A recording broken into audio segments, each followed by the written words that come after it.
മാം, പ്രമേയമുള്ളവർ എത്ര ഗ്യാപ്പിലാണ് ഓരോ ഫുഡും കഴിക്കേണ്ടത്? നിങ്ങൾക്ക് പ്രമേയം ഉണ്ടെങ്കിൽ ഈ ക്വസ്റ്റ്യൻ ആരെങ്കിലും ചോദിച്ചിട്ടോ അല്ലെങ്കിൽ സ്വന്തമായി മനസ്സിലോ തോന്നിയിട്ടുണ്ടാകും അല്ലേ? Hi, I am doctor Varsha and welcome to doctor Varsha Sai space. ഈ പ്രമേയമുള്ളവർക്ക് വളരെ കോമൺ ആയിട്ട് കേൾക്കുന്ന ഒരു ഡൗട്ടാണ് എത്ര ഇടവിട്ടാണ് നമ്മൾ ഫുഡ് കഴിക്കേണ്ടത് എന്നുള്ളത്. ചിലർ പറയും 2 മണിക്കൂർ ഇടവിട്ട് കഴിക്കണം, ചിലർ പറയും 3 മീലും 2 സ്നാക്കും ആയിട്ട് കഴിക്കണം.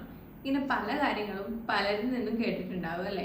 ഞാൻ ഇന്ന് ഈ വീഡിയോയിൽ ഡിസ്കസ് ചെയ്യാൻ പോകുന്നത് നമ്മൾ പ്രായോഗികമായി എങ്ങനെ ഈ മീലൊക്കെ ഒരു പ്രമേഹമുള്ള പേഷ്യൻസിൽ ഇൻട്രൊഡ്യൂസ് ചെയ്യാം, അത് നമ്മൾ എങ്ങനെ ഹെൽപ്ഫുൾ ആവും എന്നുള്ളതാണ്.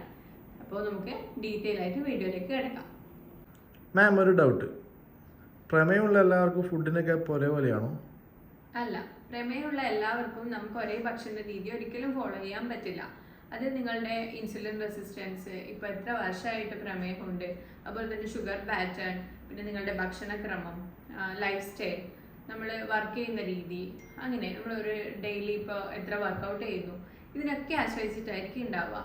അതുകൊണ്ട് തന്നെ ഒരാൾക്ക് 6 മീൽ കഴിക്കണം അല്ലെങ്കിൽ 3 മീലാണ് ഒരാൾക്ക് പറഞ്ഞിരിക്കുന്നത് എന്ന് വെച്ച് നമ്മൾ ആരെങ്കിലും പറഞ്ഞത് വെച്ച് ബ്ലൈൻഡ് ആയിട്ട് അത് ഫോളോ ചെയ്തിട്ട് ഡയബറ്റീസിൽ ഒരു കാര്യം ഉണ്ടാവില്ല.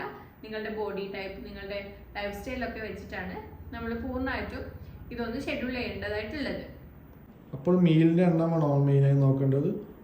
അല്ല, മീലിൻ്റെ എണ്ണ അല്ല ഇമ്പോർട്ടൻറ്റ്, ഷുഗർ ലെവലിൽ സ്റ്റെബിലിറ്റി ആണ് വേണ്ടത്. നമ്മൾ എത്ര നേരം കഴിക്കുന്നു എന്നുള്ളതല്ല, നമ്മൾ ആ കഴിച്ചതിന് ശേഷം ഷുഗർ സ്റ്റേബിളായി നിൽക്കുന്നുണ്ടോ എന്നാണ് നോക്കേണ്ടത്.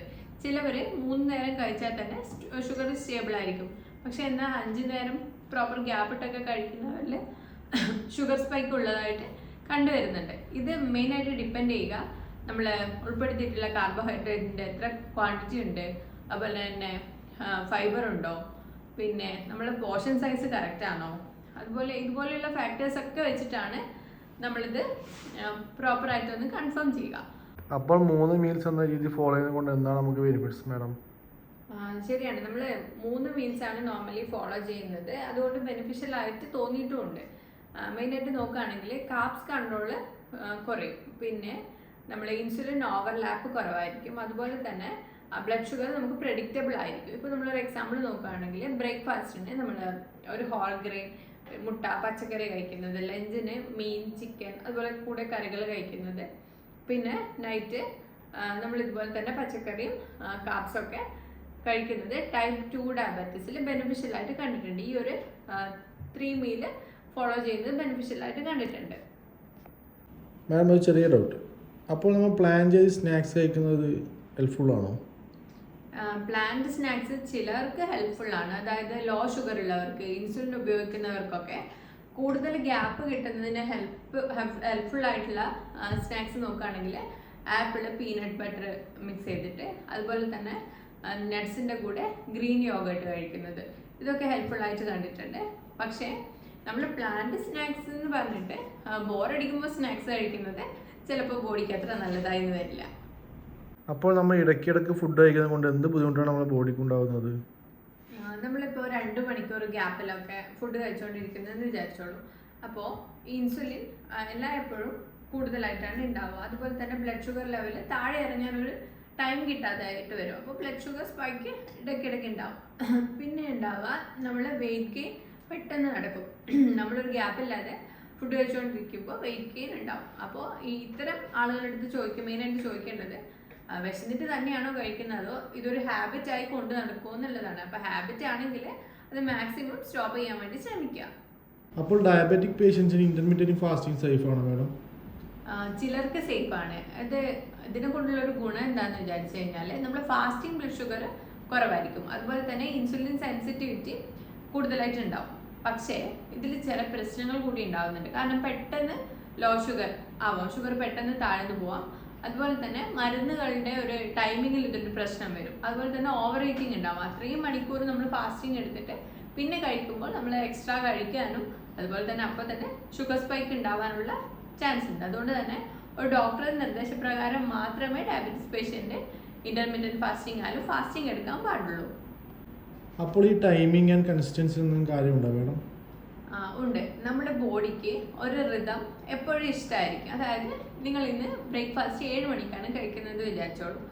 നെക്സ്റ്റ് ഡേ നിങ്ങൾ 11 മണിക്കാണ് കഴിക്കുന്നത്. അപ്പോൾ അവിടെ ഒരു റിതം ഇംബാലൻസ് ഉണ്ടായില്ലേ, അപ്പോൾ തന്നെ ബ്ലഡ് ഷുഗറിലും ഈ ഇംബാലൻസ് ഉണ്ടാവും. അതുകൊണ്ട് നമ്മൾ ഇന്ന് 7 മണിക്ക് കഴിക്കുകയാണെങ്കിൽ നാളെയും മറ്റന്നാളും ഒക്കെ പ്രോപ്പറായി ആ ഒരു ടൈമിങ്ങിൽ തന്നെ കഴിക്കാൻ വേണ്ടി ശ്രദ്ധിക്കുക. ബ്രേക്ക്ഫാസ്റ്റ് ആയാലും ലഞ്ച് ആയാലും ഡിന്നർ ആയാലും പ്രോപ്പർ ടൈമിൽ തന്നെ എല്ലാ ദിവസവും കഴിക്കുക. അപ്പോൾ ഈ ഡയബറ്റിക് പേഷ്യൻസിൽ ഈ പ്രോട്ടീൻ ആൻഡ് ഫൈബറിൻ്റെ ഇമ്പോർട്ടൻസ് എന്തൊക്കെയാണ് മാഡം? പ്രോട്ടീൻ ആൻഡ് ഫൈബർ അടങ്ങിയ ഭക്ഷണങ്ങൾ കഴിക്കുമ്പോൾ നമുക്ക് കൂടുതൽ നേരം വയറ് നിറഞ്ഞതായിട്ട് തോന്നും. അപ്പോൾ നമുക്ക് സ്നാക്കിൻ്റെ ഒരു ആവശ്യം അവിടെ വരില്ല. അതുപോലെ തന്നെ ഷുഗർ സ്പൈക്കും കുറവായിരിക്കും. നമ്മളിപ്പോൾ കഞ്ഞി കഴിക്കുകയാണെന്ന് വെച്ചോ, കഞ്ഞി മാത്രമായിട്ട് കഴിക്കുമ്പോൾ ഷുഗർ സ്പൈക്കാണ് ഉണ്ടാകുന്നത്. എന്നാൽ കഞ്ഞിയുടെ കൂടെ മുട്ടയും പച്ചക്കറിയും ചേർത്ത് കഴിക്കുമ്പോൾ ഷുഗർ സ്റ്റേബിൾ ആവുകയും ചെയ്യും, നമ്മുടെ ക്രേവിങ്സും തീരും, പിന്നെ നെക്സ്റ്റ് ഒരു സ്നാക്കിൻ്റെ ആവശ്യം വരികയില്ല. അപ്പോൾ ഈ ഡയബറ്റിക് പേഷ്യൻസിനൊക്കെ ഡെയിലി യൂസ് ചെയ്യാൻ പറ്റിയ ഒരു മീൽ ഷെഡ്യൂൾ പറയാമോ? നോക്കാം. നമുക്ക് 2 ഓപ്ഷൻ നോക്കാം. അതിൽ ഫസ്റ്റ് 3 മീലായിട്ട് നോക്കുകയാണെങ്കിൽ ബ്രേക്ക്ഫാസ്റ്റ് ഒരു 8 മണിക്ക് കഴിച്ചാൽ 1 മണിക്ക് ലഞ്ച് കഴിക്കുക, 6:30യോടുകൂടി ഡിന്നർ കംപ്ലീറ്റ് ചെയ്യുക.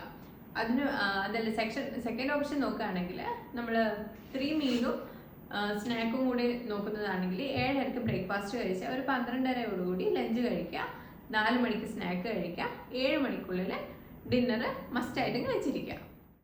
ഡയബറ്റിക് പേഷ്യൻസിൽ എല്ലാവർക്കും ഒരേ മീൽ പ്ലാൻ അല്ല ഉണ്ടാവുക. അപ്പോൾ നമ്മൾ മെയിനായിട്ട് നോക്കേണ്ടത് സ്റ്റെബിലിറ്റി, അതുപോലെ കൺസിസ്റ്റൻസി മെയിൻറ്റെയിൻ ചെയ്ത് കൊണ്ടുപോവുക. ക്വാളിറ്റിയാണ് നമ്മൾ ഫ്രീക്വൻസിനേക്കാളും കൂടുതലായിട്ട് ഇമ്പോർട്ടൻസ് കൊടുക്കേണ്ടത്. അപ്പോൾ ഈ വീഡിയോ നിങ്ങൾക്ക് ഹെൽപ്ഫുൾ ആയിട്ടുണ്ടെങ്കിൽ ഫോളോ ചെയ്യുക. നിങ്ങൾ എത്ര നേരം ഭക്ഷണം കഴിക്കുന്നുവെന്നും അതുപോലെ തന്നെ ബ്ലഡ് ഷുഗർ എത്രയാണെന്നും കമൻറ്റ് ചെയ്യുക. കൂടുതൽ അറിവുകൾക്കായി നമ്മളെ യൂട്യൂബ് ചാനൽ സബ്സ്ക്രൈബ് ചെയ്യുക. അതുപോലെ തന്നെ നമ്മൾ വാട്സപ്പ് ഗ്രൂപ്പിൽ ജോയിൻ ചെയ്യാൻ ഇൻട്രസ്റ്റഡ് ആണെങ്കിൽ ജോയിൻ ചെയ്യുക. മറ്റൊരു വീഡിയോ ആയിട്ട് കാണാം. Thank you.